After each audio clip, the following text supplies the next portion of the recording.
Okay, hi everyone. Today is March the 1st, 2023, and today I want to talk to you about Ardra, the nakshatra of Ardra, which is actually the domain of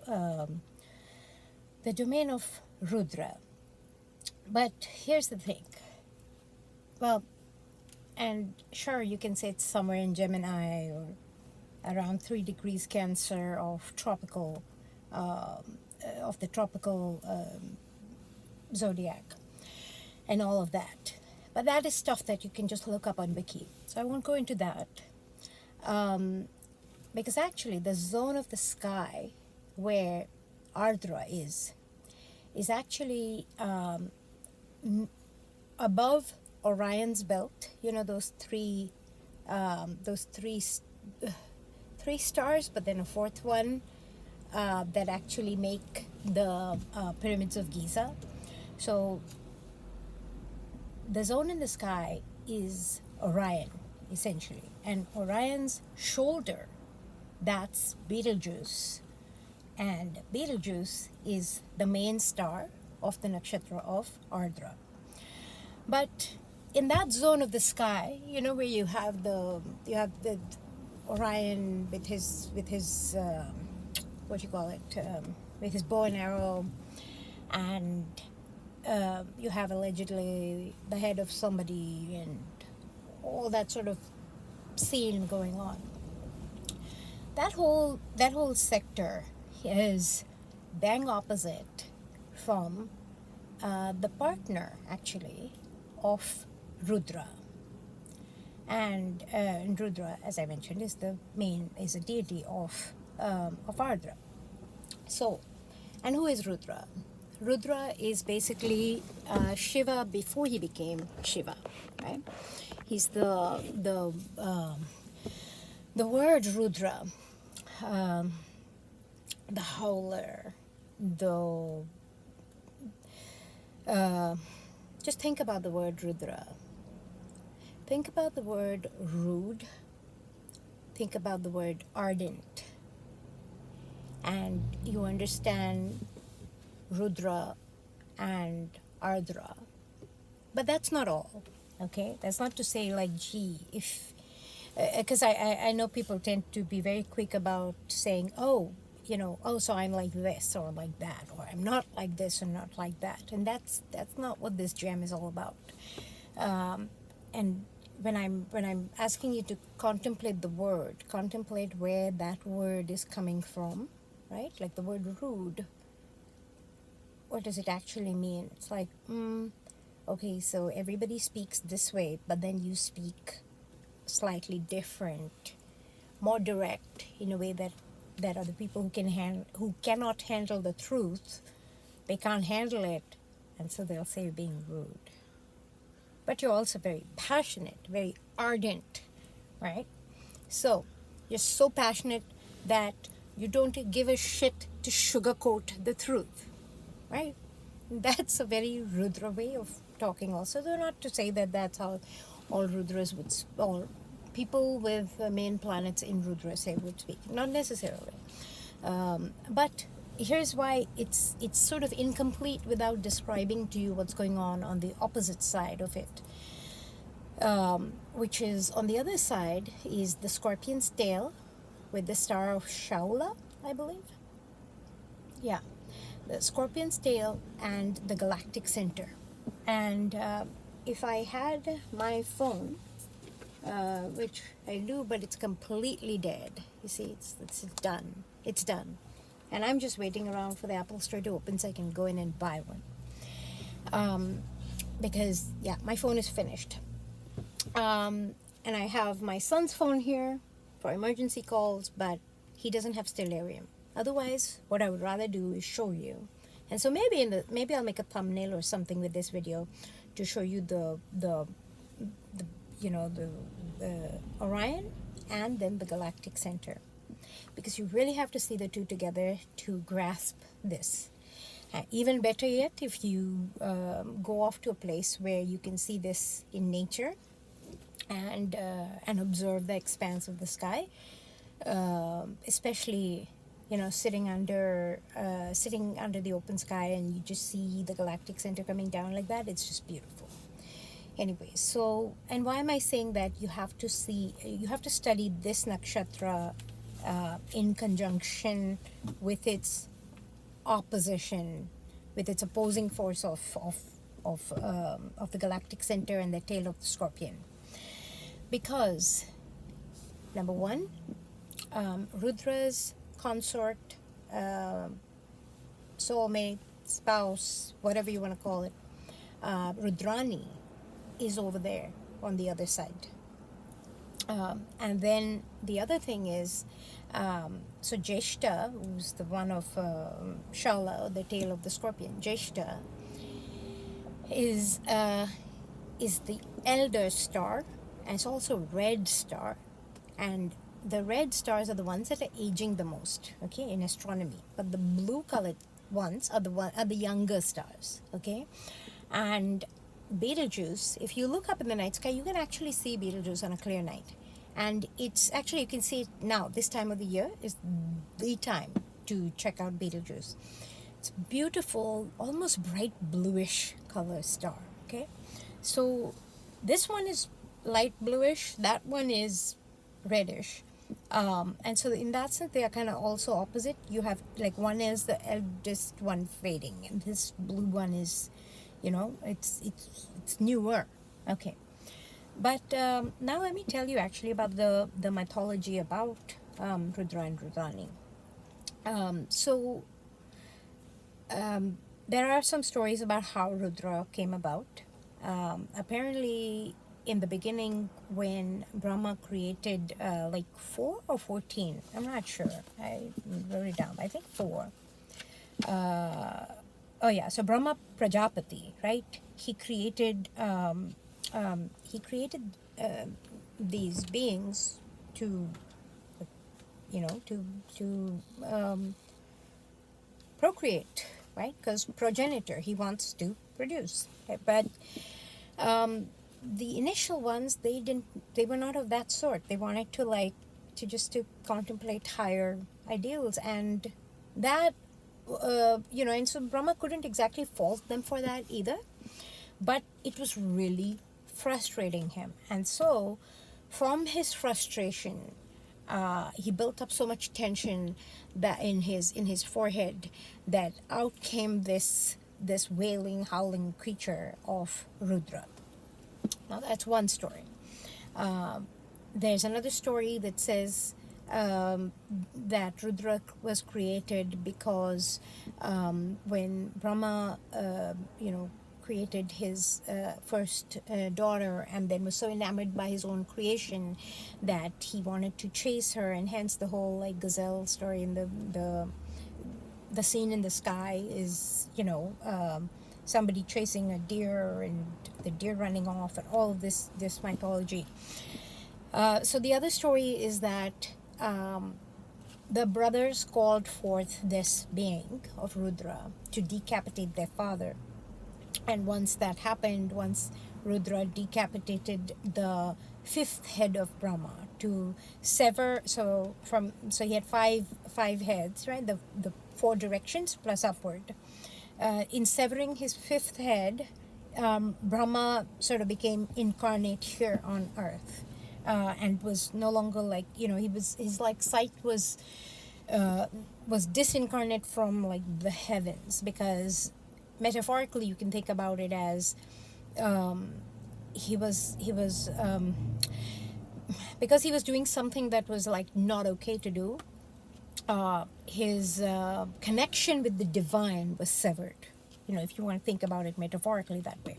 But that's one story. And then after Rudra did this, the siblings were like, whoa, you killed our father, you bad guy, and they rejected him. So there's that theme also, which I'll go into a little bit later. So okay, so there's that thing about doing the dirty work and then getting rejected by the people who told you to do the dirty work. Okay, but then this one about his consort on the other side of the galaxy. So once upon a time, there was King Daksha. I think many of us know about Daksha already.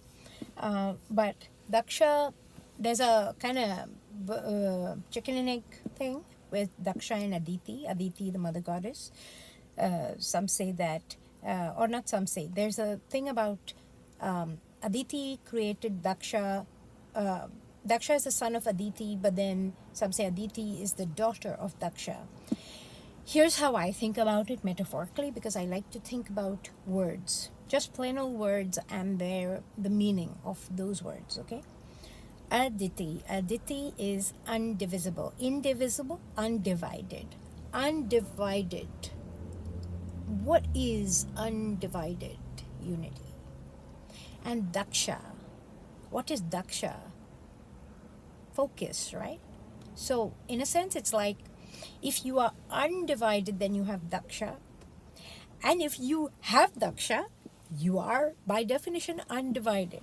And so that's how I personally interpret, being that I'm not. Um, I- I'm not somebody who has studied these Vedic scriptures in any way to profess any level of depth. Okay, but when I just understand the words and what each word means, that's how I can translate this thing metaphorically to what this means, archetypally what this means. So here's King Daksha. Daksha is very wealthy. Of course he is. He's focused, right? And with focus comes wealth. Wealth of what? Wealth of anything you desire, because you are so focused. And so one of the daughters of Daksha, of King Daksha, was Sati.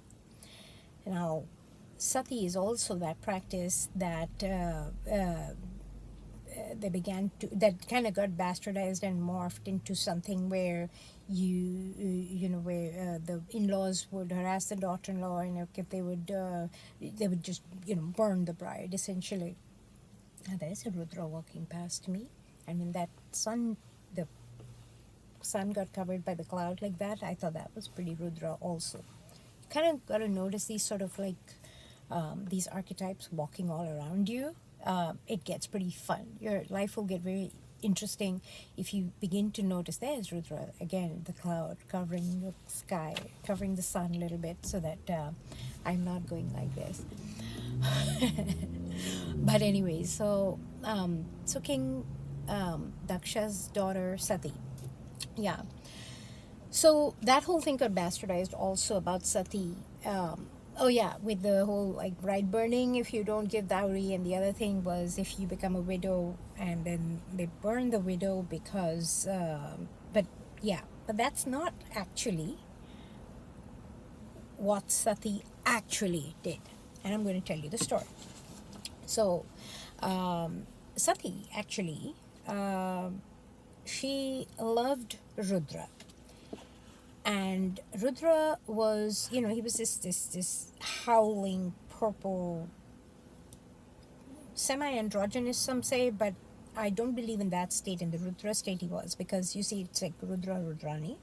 So in this story, he's probably not. He's an animal lover. He's Pashupati Nath. He's also the original Vaidyanath. He walks around with this pocket of herbs and stuff in the forest, like carrying all these like magical herbs that can heal, and he's always with these animals, and and kind of like even dresses and behaves like an animal. And here is Sati, the daughter of this wealthy king, who has fallen in love with Rudra, and she wants to marry Rudra. And Daksha is like, oh, hell no.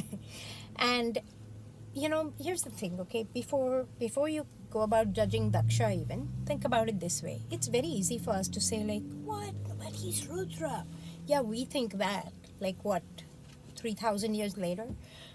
Or not 3,000. God alone knows how many years later. 20,000 years later? Who knows?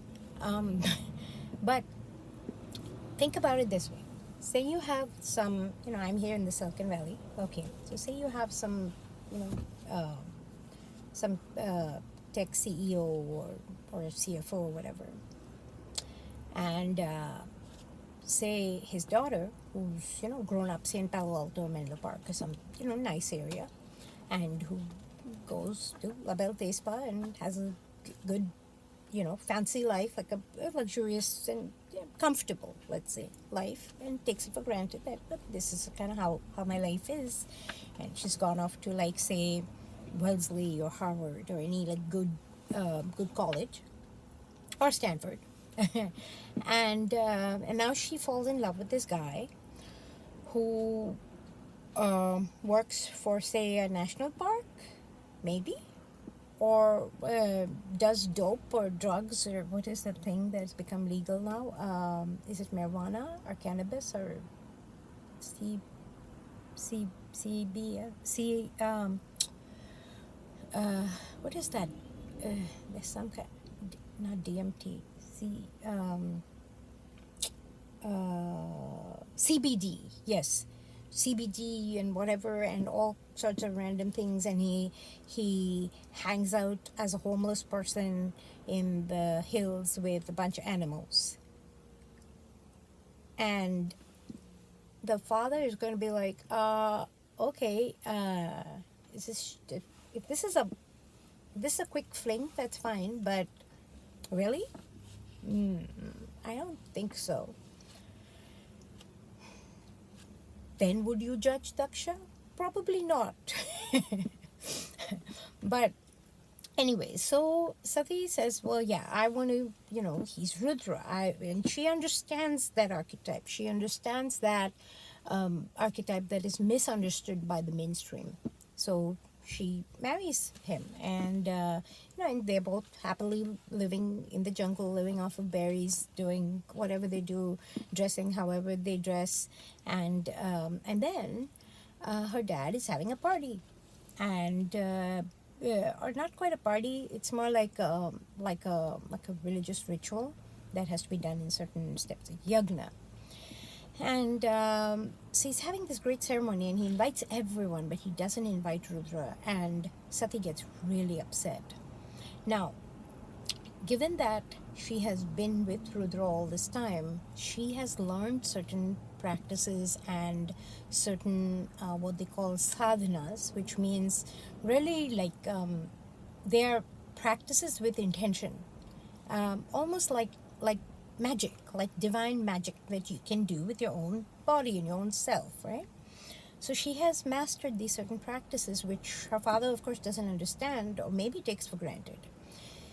She wants Rudra to come with her to this party. Rudra says, I don't think that's a good idea.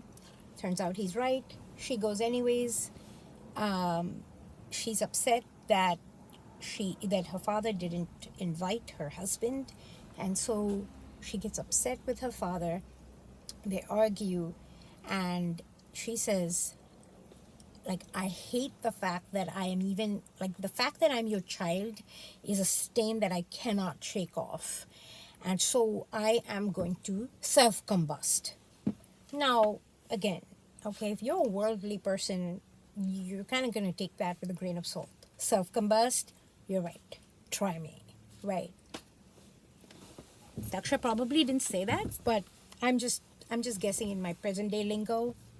Like, if a kid comes up to you and says, I'm so furious, I'm going to self-combust, you're going to be like, right, hold your breath, go for it. You won't take that kid very seriously. Anyways, I'm guessing that that's probably what Daksha did. And then she sat down, and she began to do her practice, her sadhana, right? And she created so much fire in herself, in her spine, which, by the way, when Westerners talk about these things of Kundalini rising and all that, and they think that it is some sort of a bloody joke, I must say they need to watch that, because here's the thing. Your spinal column, from the base of your spine all the way till the, till this, the like the, I don't know what this part, it's not this part of your head, but the back. It's like sort of where, if you see Jewish people, they put the little cap here. It's where, like, if you look at statues of, like, Saint Francis or Saint Anthony, you know how they shave their head, the monks, they shave their head all around, but they keep this part covered. They keep it with hair or with the cap, or even the cardinal also wears the Catholic cardinal also wears a cap like that. Pope also wears a cap like that. Why? Because that is your connection with the divine. And that is like your whole spinal column, right? It's like a lightning bolt almost. And if you harness up enough energy, that's why you have to do such things in very controlled fashions under people who actually have done this and survived. Preferably with, like, very, like, properly trained monks who are real ascetics and not fakey people, because your spine is truly is truly a power stick. Okay. So so she sat down, she mastered all this flame inside herself, rose it up, and she self-combusted. She blew up. And that was like, whoa, what? That is sati. That is sati. Okay. So now apparently the myth goes that sati, so sati became Rudrani. Rudrani is on the opposite side of the, in that Jeshtamula area, right? She's the goddess of that side. And that's his, not Shiva's consort. Shiva's consort is Parvati. Rudra's consort. Rudra's partner. Rudra's feminine opposite is on that side. And this is why, too, sometimes when, at least in Western astrology, people sometimes say that astrology is so masculine, or like all these planets are, there are only two female planets, and that's Venus, who's the lover, and Moon, who's the mother. It's like, why are women only in the role of a mother, or a mother or a wife, and she can't be anything else? I'm like, you know what? Read about astrology a little bit more, because that is misinformation. You don't only have two female archetypes, you have all these different things happening in the cosmos. Okay. So that's the Rudrani thing. And now what's that archetype? That is the archetype of or like what themes you can get, from this story. A sense of, like, from the Rudra side, a person who doesn't really care to follow mainstream, who is not interested in mainstream in that sense, or interested in conformity, but at the same time, and in today's era, that's not always and not necessarily people who, like, go off into the wilderness. A lot of times, actually, I've seen the people who have a strong Rudra archetype. They all, I cannot tell you how many of them work at Trader Joe's and have side jobs, with, like, camping type things and all that. Also, people who work in pet shelters and in pet hospitals, in zoos. And also sometimes pharmacists. Though they have, again, like, I'm kind of about getting into that whole thing, because there's so many other factors. You can't just say, if you have this, what's I would say a more productive way of thinking about these archetypes is to observe them in your day-to-day. For example, today,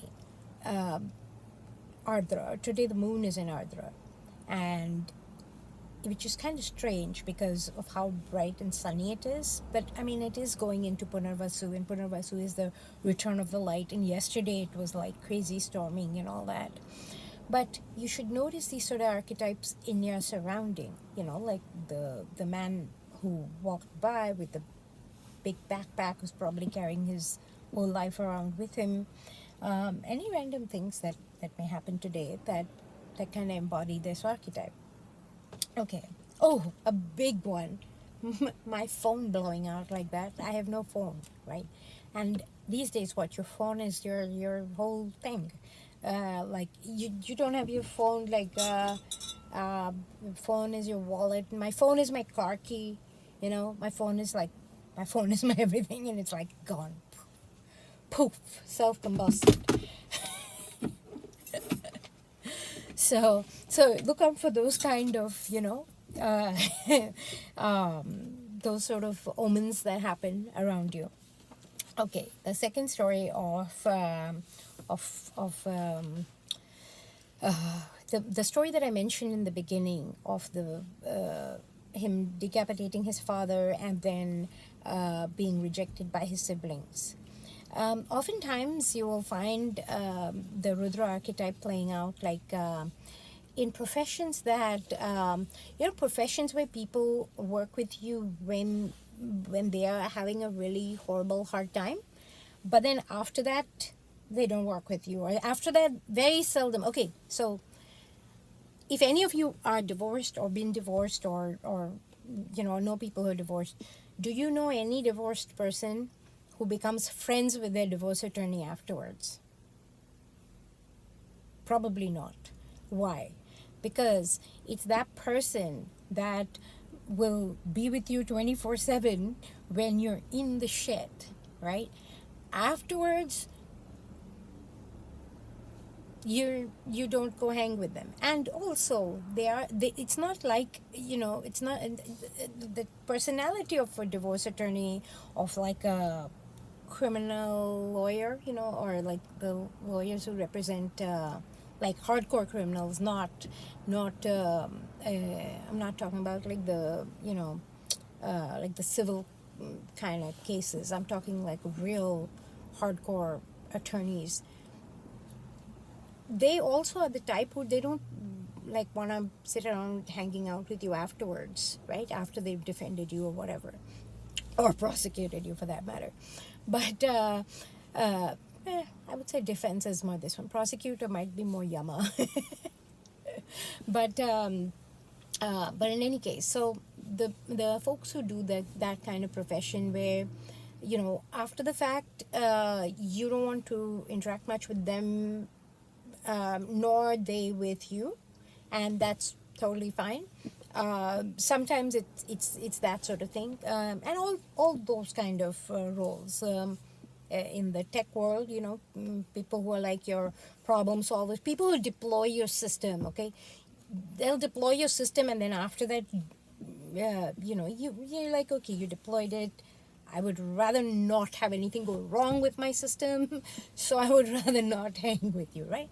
So it's like those sort of, if you want to say professions, if you're talking about like vocational / personality astrology type of jam. Okay, so let's see. I don't know. Nothing else much comes up for me about Rudra.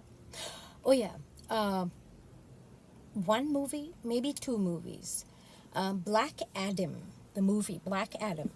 That movie, if you want to understand what the Rudra archetype is, watch that one.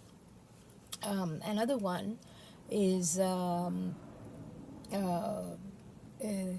is, I forget the name of the movie. It's it's the new Wakanda movie. The new Wakanda movie. What is it called? The Black Panther 2 or Wakanda 2 or Wakanda Returns? I don't know.